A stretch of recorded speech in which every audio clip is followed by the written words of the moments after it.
So today I'm going to cover the planche, and I'm just going to talk about what you have to activate in order to have a more efficient planche, in order to have a correct planche, and in order to have a stronger and more safe planche. So I'm just going to show you how to do it properly and just the mistakes that people make. So first, I'm going to talk about hand placement. Now, if you have very flexible wrist, you can play around with the planche with the fingers forward. But still, I find this to be really hard, also because you cannot activate the body properly when your fingers are placed forward. You cannot activate the shoulders as much as you will do with the fingers a little bit to the side. So the thumbs are pointing forward. So that's the first thing, hand placement. Me personally, in the old days, I always did the planche with my fingers facing backwards, and with this way I could easily lean more forward and activate my chest and my shoulders more. But this is much harder on the bicep tendons. So right now, and for just people who I teach the planche to, I always tell them to place the fingers to the side, because it takes less flexibility on the wrist. You can activate the muscles much better, and there's just less strain on the wrist. And that's the main issue with planche work, just that strain on the wrist, and and because of that you cannot fully work to your max capability in every set. So that's the first thing, hand placement. So the second thing I want to talk about is the shoulders. So in the planche, the shoulders must be protracted and depressed. So protraction means pushing the shoulder blades forward, and depression means pushing the shoulder blades down. So this is how it looks. So you're going to take a round shoulder with apart hand placement. I'm just going to get in the basic position first. So right here. Now I'm going to first protract and then depress. And as you can see, that's a really tight position. So my lats activate really hard when I'm in depression and protraction. And in this way, your shoulders and chest and the upper body is just working that much better.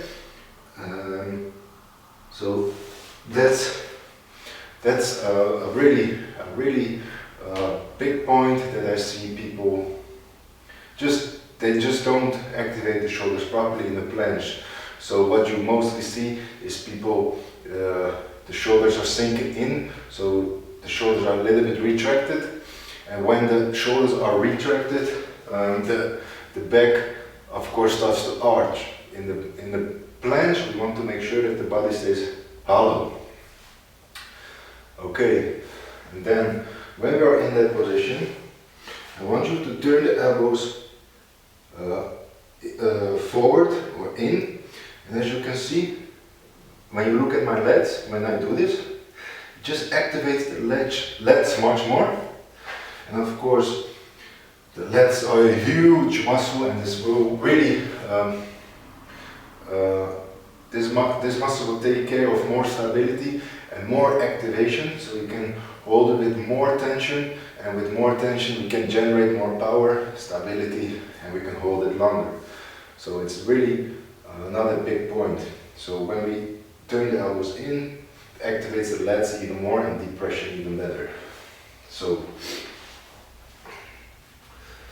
hands shoulder width apart, fingers a little bit to the side, get in position. So protract, depress, turn the elbows in, right here. So, and you want to make sure when you're doing planche leans that you have this position. You want to make sure when you do any progression in the planche that you can activate and maintain this position in the shoulders, in the elbows, and in the whole body. So that's it. And the last thing is the position of the hips. So in order to have a hollow body, we need to make sure that our hips are rotated forward. This again, when you rotate your hips forward, you create a hollow body, so there's no arch in the back.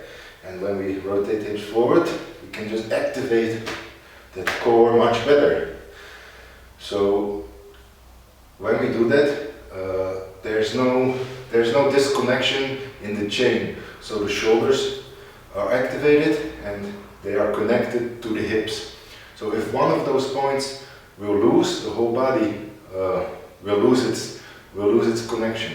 So it's very important to have both sides activated as much as possible in order to have just a much stronger planche. And with that tension,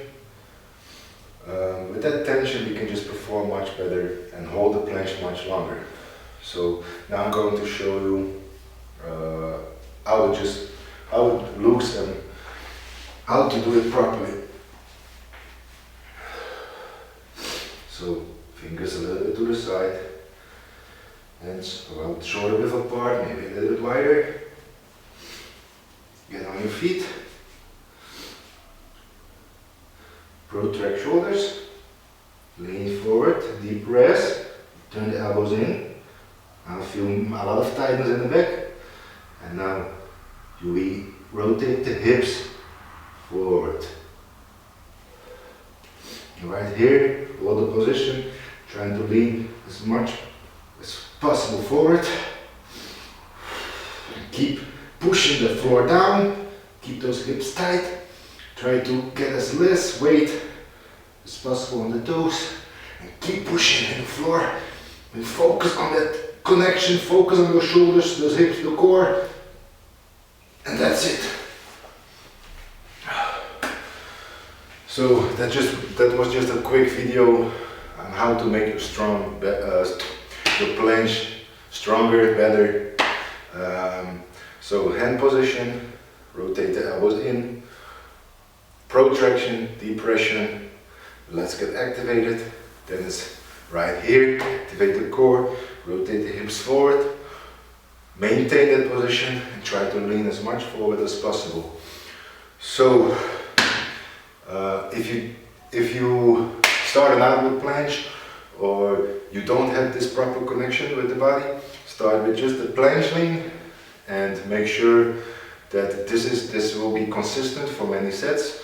Make sure that you can really activate and feel the body do its work in the planche sets, and then over time you can slowly move on to harder progressions and exercises, but make sure that you're always having this connection and that you're always doing it with this form, and it will really help you achieve that planche. Okay, so if you guys want to cover me more movements, more exercises, leave the exercise or movement you want to see in the comment section below, and I will answer that with the video. Hope you guys enjoyed it. Thanks for watching.